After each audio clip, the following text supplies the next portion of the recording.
Hare Krishna. My name is Śrī Nāma Vanamālī Krishna Das. I am a disciple of Indraduna Swami Maharaj and a son of Prahlad Narasimha Das and Manarupa Devi Dasi.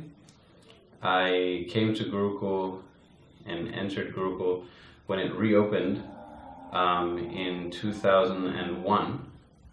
I think it was 2001 on Lakshmi Puja Day. And then I was in Gurukula. I was traveling a lot.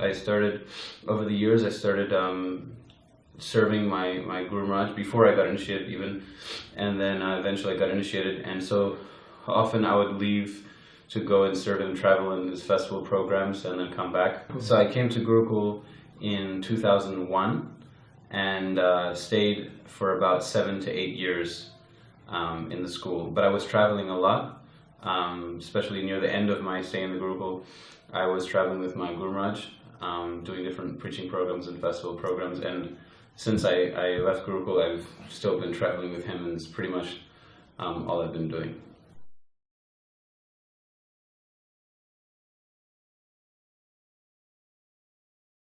Yeah, I mean, when looking at the way the Gurukula is now, it's really wonderful. It's grown so much.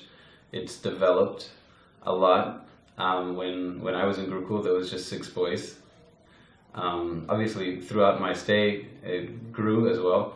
But yeah, I think there was at some point there was like 5 boys. So it was a very small group, very intimate, and you know, we just our service requirements and our even area of spaces before we came to this campus was very different than it is now. But seeing now how far it's grown, though the environment seems a lot bigger and there's so many more children, that mood is still there. That mood of the Gurukula is still there, and it's a very interesting environment, because now, like, living in the world, traveling and you know, working in the outside world, the one thing that they always tell you when you're in Gurukula is, you know, oh yeah, you know, it means people from outside, they say, oh, how are you going to adapt? You know, you're in this protected bubble, and then you're going to go out, and then you're going to see the world for what it really is, and then you're not going to be able to adapt. There's a lot of different things like that going on. So seeing now, looking back, I see that the Gurukula gave me extremely valuable foundation and ground building that allowed me to go in any direction I wanted. After I was in the Gurukula, I was traveling for a while, and then I wanted to see, because everyone was saying, you know, oh, in the Gurukula you're not going to get a sufficient academic, you know, basis for whatever you want to do in the world. So I decided I want to try that. I want to test that. So I went to the SMIS school, and I think it was, I don't remember what time of the year it was, but I went there and I said I would like to take the final examinations, because all of my friends who weren't in the Gurukula, they were in the SMIS, they were all going to graduate that year. So I went there and I said I would like to take the final examinations to graduate with my friends. We're all the same age, I want to take the same examinations. And the teachers there said it won't be possible because you don't have the same academic base. The same thing that I've been told constantly. And I said, okay, when are the examinations? They said the examinations are 4 months from now. So I said, okay, in 4 months I'll study and I'll take the exams. So because the devotees are very kind over there, they said, no problem, normally wouldn't be done, but if you want to take the exams, it's fine, we'll let you take them, but you have to be aware of the risk, because examinations are very expensive. They're Cambridge examinations. So I said, all right. So then with 3 months, I joined the school. I had 1 tutor or 2 tutors, but most of the time I was just taking the classes with everyone else. And then 1 month before the exam time, I was supposed to plan the last month. I'm going to study really hard, and then my Guru Maharaj gives me a call and says, we're going to Brazil for a preaching festival for 1 month. You should come. So that's just been my life, you know, since Gurukula. And so of course, let's go, Srila Gurudev, I'm ready. Sure enough, I was like, no problem, I'll study in Brazil. No studies happened in Brazil. I didn't even open the book once. But we had a wonderful preaching festival, went all around Brazil. Gurudev was happy. And then before I left, I took his blessing. I said, Gurudev, I got to go back and take my final exams. And they flew me back the day before the exams. So after 30-something hours traveling, arrive, sit down to take all the examinations. So most of the kids had already taken their IGCSEs, their AS levels, and now they were taking their A levels. But I took it all in one sitting. I didn't take IGCSE, but I took AS and A level all in one examination period. And yeah, I mean, all I studied during those 3 months was just examination technique, which is, I basically looked into it, and you just need to know how to exam well, how to accumulate the knowledge that they need you to know. So in that small period of time, I was able to assimilate all the knowledge I needed to prepare myself for these exams. And even though they were saying that I was falling asleep during the examinations because I was so tired, I passed almost with honors. I was like 3 points short of honors, graduating with honors. In one area I did graduate all A's, straight A's. In I think one subject I got a C. But I'm not saying this to aggrandize myself. I'm saying this because some of you out there may be wondering, do I want to put my kids in Gurukul, or are the kids in Gurukul getting enough academic development? So the point of this story is that the Gurukul taught me how to learn. And as a result of that, anything that I put my mind to, I can learn. So during the time that I was in Gurukul, the academic structure, the curriculum was still being piloted. It was still being constructed. And yet, I'm not some kind of very intelligent person. I'm just a regular devotee that's come out of this school and was able to take my final examinations and graduate well. And now I have that paper, and I'm never going to do anything with it. It's in my cupboard. If I ever want to pull it out, I can. But it's there, And so what I realized, what my greatest memories of the Gurukul and appreciation of the Gurukul is that they taught me how to focus my mind. And as a result of that, now I can do so many different things thanks to that.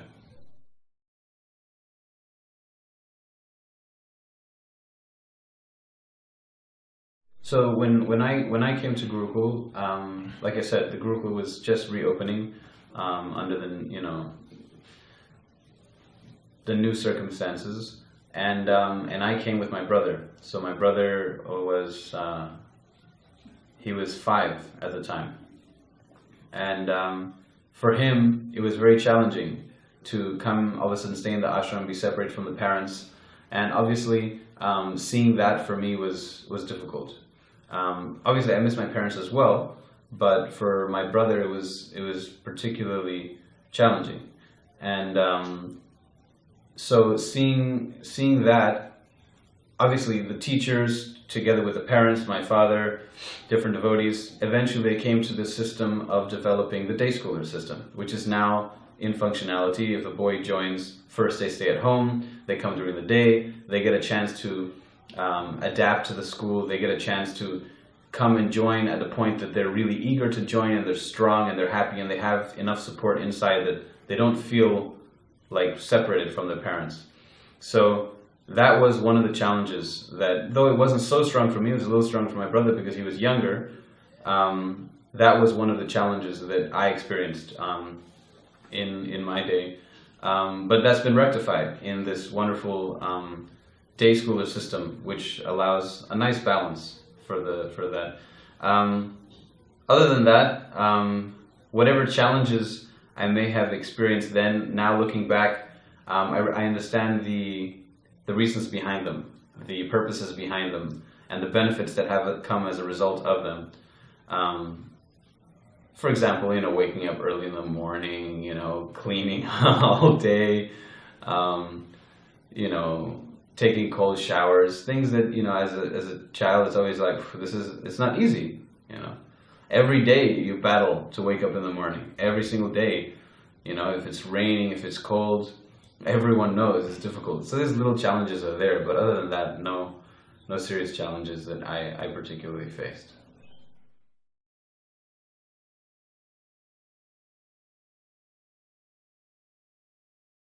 now in my life, basically my life is putting my energy into the mission of my spiritual master.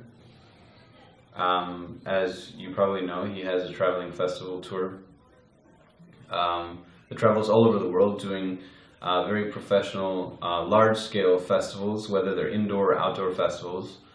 So I've been taking a part in those festivals diligently over the last 16 years. Since I left school, I've been putting my energy into that one place. So over time, I've taken on more and more responsibilities within the structure of the management and the core team of the tours, and that naturally comes as a result of having been in Gurukul. Obviously, the Gurukul system, the first thing that they want to etch into the boys is that concept of responsibility and accountability. So if you're accountable and you're responsible, there's no limit to what you can do. Your personal capacity of stress management is what you have to learn to deal with. But as far as anything, any place in the world, if they need someone to do something, they want to know that if they tell you, hey, can you do this? They don't need to think about it. They don't need to worry. They don't need to come and check. They know you'll apply your intelligence and get it done. So that particular value or characteristic, I feel, was nurtured and developed here in the school, and I'm applying it now. So now I serve in the capacity of artistic director. So my responsibility covers the artistic experience of any of the festivals. So as you know, the festivals are all cultural events. They always have a stage and a stage show, and then there's different tents or like a little bazaar. But the main focus obviously is the stage show. So my responsibility covers from conceptualizing shows, developing, writing, directing, creating, and then producing the shows. Obviously there's a huge team of devotees, all professionals in their capacities, but to coordinate the entire thing, it's really just management in the sense of coordinating with individuals and understanding how to interact with people and emotions and responsibilities. And the artistic aspect of it is only so much. The rest is actually being responsible and just getting it done. So I would say that I wouldn't be in that particular capacity of service now if it weren't for what I learned here in the Gurukul. I am in a very new status of life in the sense that I'm married and I'm expecting a child. So it's a very, very new status of life, new levels of responsibility, excitement, and potential for service. Let's put it like that. There are many ways to look at life. There are many ways to look at the troubles and the challenges that are faced in life. For example, now, hearing that I'm expecting a child, many of my friends, well-wishers, acquaintances feel the need to let me know that it's going to be difficult and that it's going to be harsh, and don't expect it to be easy. Don't expect it to be goo-goo gaga. It's going to be this and it's going to be that. And that's very nice. It's very kind of them to let me know. But when you've gone through the Gurukula system, you know that that everything requires service. You want a clean veranda to sleep on, you have to sweep it. You want to have nice prasadam, you have to cook it. You want to have a nice environment to live in, you have to clean it. You want to have clean clothes to wear, you have to wash them. You want to have nice relationships with the friends, you have to maintain them. Nothing comes just like that. And most importantly, you're doing it as a service. You're not, going and doing things because you want to get these particular results. You know that you're educated in knowing that these are the results of these activities, but at the same time, in your mind, you're constantly reminding yourself that this is a service. This is a service. So once you see everything as a service, you become inspired and excited to do these new services. So, for For example, in the day that I was introduced to the fact that I would be kitchen in charge, someone could come and tell me, oh, it's really difficult, you know, you have to make sure nothing gets stolen, you have to make sure that you order all the food, you have to make sure that, you know, you have enough this, you have enough that this. Someone could come and warn me of all these things, but one way to see it is like, oh, this is such a difficult thing. Or you can look at, wow, this is a wonderful potential for service and growth. So it all depends on your perspective. If your desire is to sit like a couch potato on your sofa and have, you know, everything just function around you the way that, you know, you expect things to happen and please you, then obviously having a child is a very cumbersome situation. Most people, they wouldn't want to have children because it's hard work, right? Or they wouldn't want to be in a real relationship and they prefer to just mess around because it's hard work. But when you've grown up in a culture of being enthusiastic to carry out the service, then more possibility for service is just exciting. It becomes something that you look forward to. You look forward to being humbled by the fact that your child's going to behave in certain ways and embarrass you as you're growing older. You're looking forward to being put in situations where you have to really challenge your level of consciousness to be able to give proper example to the children. So these are all opportunities for growth. And if your goal in life is to actually develop to the point of pure devotional service, then it's very exciting. And you see a wonderful potential for growth, for service. So this is also a concept that I think was kindled and definitely had space to grow here in the Gurukul. That understanding that everything revolves around service. You wake up in the morning and then you clean. Then you have breakfast and then you clean. And then before lunch you cook, and after cooking you clean. And after eating you clean. Then you have a class and then there's evening service, which is cleaning. And then you go to sleep. Before going to sleep you probably clean some more. So that concept of constantly maintaining the environment, it's not very difficult to then later go in life when you have to sweep a marble floor. It's much easier than sweeping a cow dung floor, a brick floor. So then you feel like, wow, this is elegant. This is, you know, abundance. Look at me, I have a marble floor to sweep now. But you don't think of not sweeping. So that concept of constantly being engaged in service, I think, was one of the most applicable lessons that I learned in school.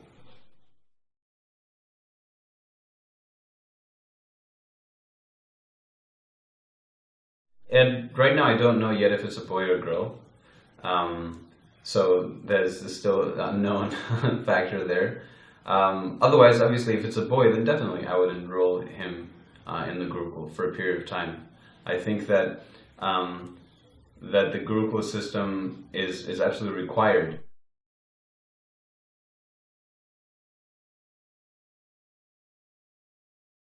Well, we have land here in Mayapur.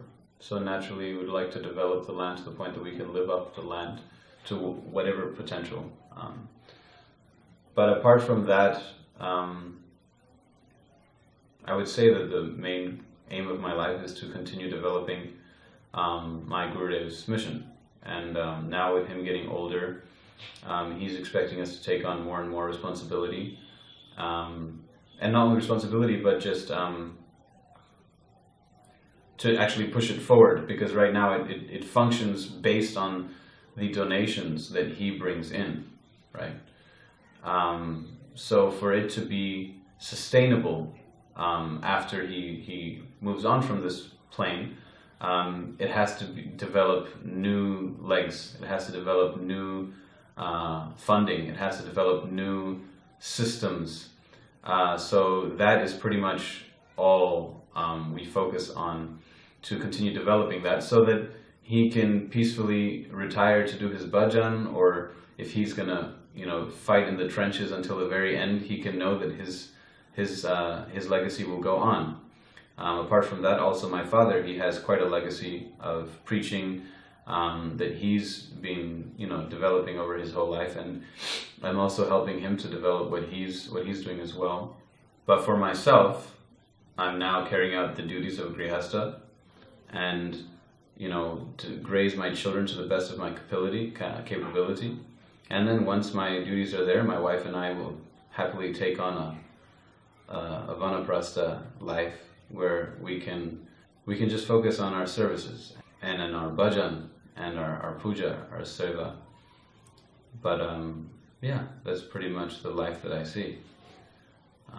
Hopefully, being able to carry out each responsibility to perfection, to whatever extent that we can. Whether it's raising children, whether it's living a renounced life, whether it's developing the mission of my spiritual master or continuing my father's legacy. Yeah, just to live that to completion, because there's nothing else really worth it, at least not in my eyes, to make it in the world, would be to come to the point that I can chant the holy name with tears in my eyes. And my spiritual master told me, if you do that, you repaid me for all the trouble it's been to have you as a disciple. So that's kind of the goal. Other than that, yeah, I mean, obviously if I would be in Mayapur more often, if my service allows, I would obviously like to get involved in the school, help in whatever way I can. Like I said, I'm not particularly educated in any particular sphere. I mean, I can speak 8 languages and I can, create, massive productions and things like that have come out very, very well for my service. But do I feel educated enough to actually teach something? No. I would have to study it and then teach it. But if the school needed a support, I would be happy to contribute in whatever way towards the school. And who knows? I feel that it's also very nice to develop schools in other places as well. I once had, before I got so involved in my spiritual master's project, I was hoping to open up a branch of the Bhaktivedanta Academy in a different country. And I was already doing the groundwork, etc., etc. And then I got a call from my spiritual master, said he needed something, and then that's as far as that project went. But who knows, maybe in my older years, if I'm able to train somebody to come to the level to carry out my services now, and I could carry other services for the tour in other capacities, then perhaps I could pursue that vision as well. But yeah, whatever way my seva kind of channel opens, then that's what we're gonna do.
great.